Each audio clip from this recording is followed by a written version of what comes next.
This is part 14 of why what Senator Mitch McConnell said is wrong. He said we don't have a taxing problem. We don't tax too little. That's false. I'm going to pick up here where I left off with this chart here by Manuel Zayas. These discs here represent income groups. And this little disc here at the bottom represents 90% of households. Their average family income for the year 2008, now Bush's president, is $31,244. Now this next disc here is the top 10% of households. Average income,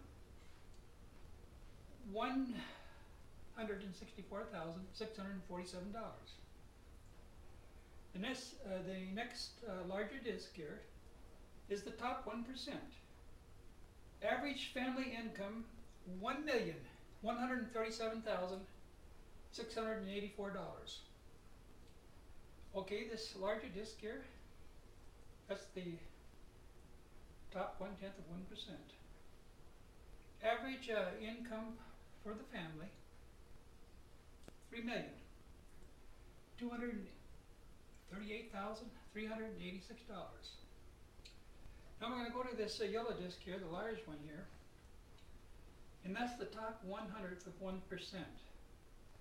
Average family income for the year 2008, $27,342,212. Now I added this larger disc up here to the graph, and that's the top 400 families. For the year 2008, excuse me, average family income, $270,500,000. Now the reason I'm going to this chart here, or at least one reason, is I want to compare the income tax code under Franklin D. Roosevelt in 1936 and that of George Bush in the year 2008. Now in 1936, the income tax had 33 brackets here, and when we get over to George Bush here, there were 6. But under the 1936 income tax, if you had an income here of 82 million and over, you would have been in this top disc up here. You would have paid 79% tax on that income. And in 1936, only one man had that much income, and that was John D. Rockefeller. If you were in this disc here, if you had an income of 16 million to 33, you would have paid 77%. Now if you were in this disc here, from 2.4 million to 3.3 million, you would have paid 65%. Now if you're in this disc right here, you'd been the top 1%, you would have had an income of 1,000,000.12 to 1,000,000.22. You would have paid 47%. Now I'm going to compare that to the income tax under George Bush. There was only 6 rates and brackets. These top 17 here, from 39 to 79, were all removed. And under George Bush, income tax rate would have been right here at 35% on income over 357,700. Above that, there was no higher tax. Now, I want to remind you of something that Franklin D. Roosevelt said in an address to Congress in 1935.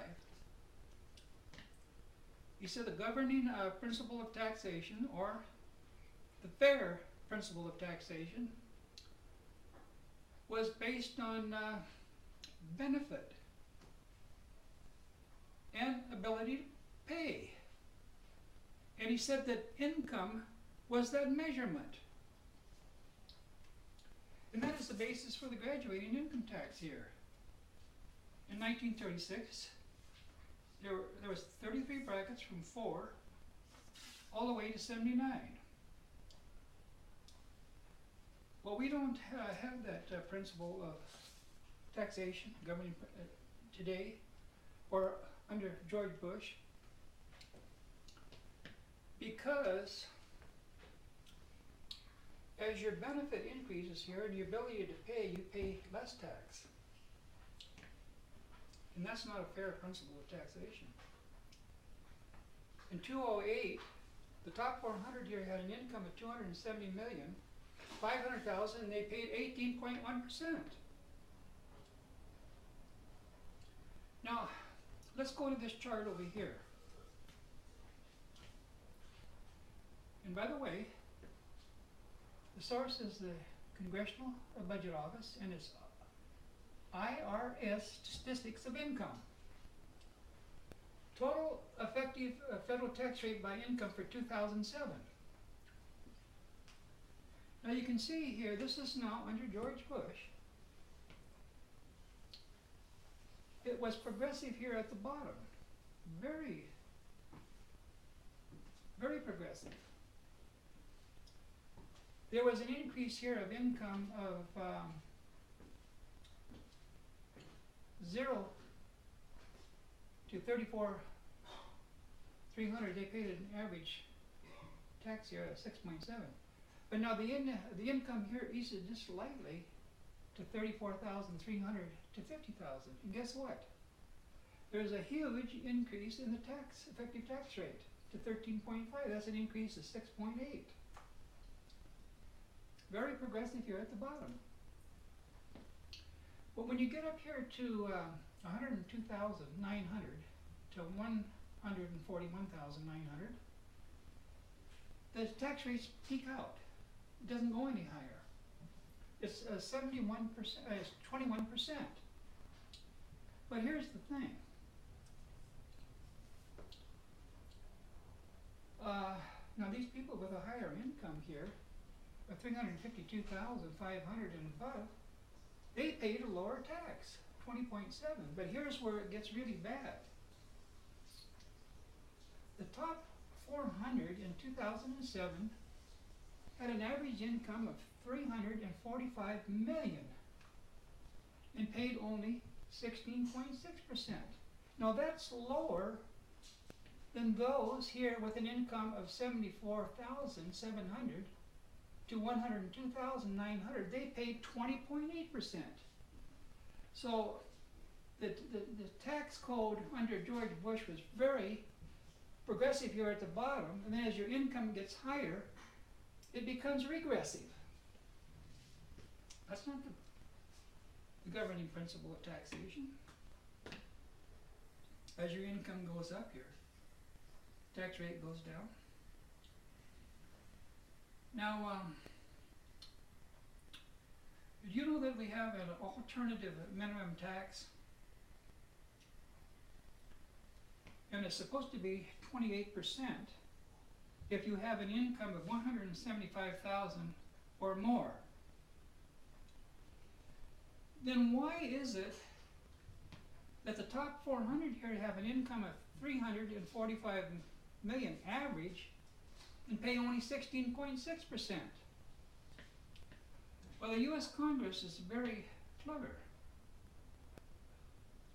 The two main sources of income of these rich people, dividends and capital gains are exempt from the alternative minimum tax. It applies to wages. That's how unfair the tax code is. That's the payback to these rich people who fund their political campaigns. Now,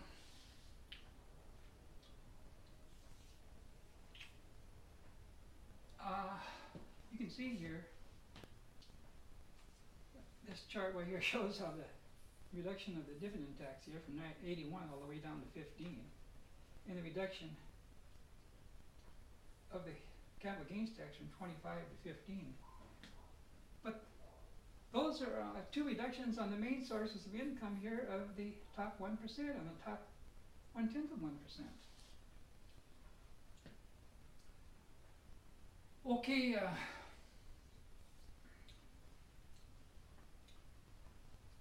we've been talking about the income tax that individuals pay.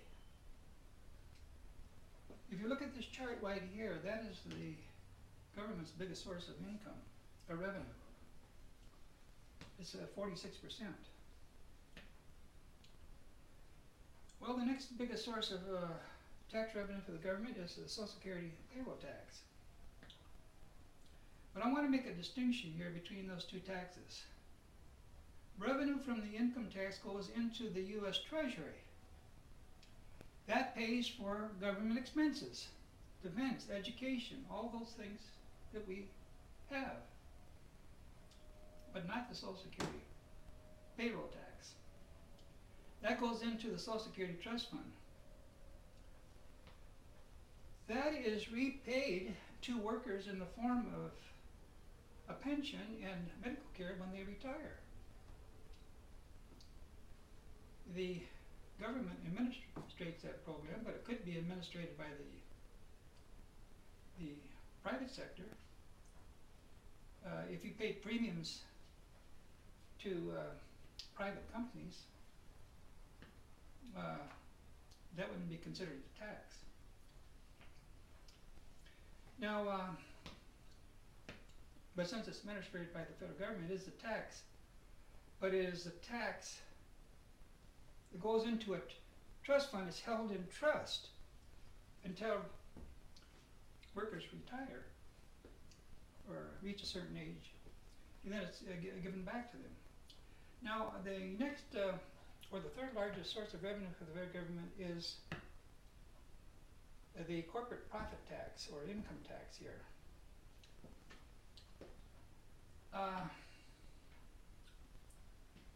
This line here with these brown discs here is the corporate profit tax. You can see here, 52, 48, 35. It's been 35 for quite some time. That's the statutory rate. But they don't pay the statutory rate. They pay the effective rate. Now we're going to go to this chart over here because it's the effective corporate tax rate here. That's what they pay. It's from 1947 to 2011. And you can see here, back here in 1947, the effective rate went up because you can see here where the corporate tax was increased from 38% to 52% to pay for the Korean War. But since that time, the effective rate is gradually going down, although the line is jagged, is consistently going down. Now this chart ends here at 2011, but I'm going to go all the way over to last year. The effective average tax that corporations pays was 12.6. Now that's, well, the statutory rate here is 35, so they're not paying their fair share either. They have these tax breaks and loopholes in the tax code. And one is the deferment of corporate foreign earnings. And this chart shows that. It's from 2001 to 2010. Now what that means is they have profits offshore or in foreign countries that are not being taxed as deferred. And you can see here the rise of these profits that have been deferred and untaxed. Keeps going up. Well, it went down here in 2005 because there's a repatriation holiday, and they turned in some of their profits, subject to a very low tax.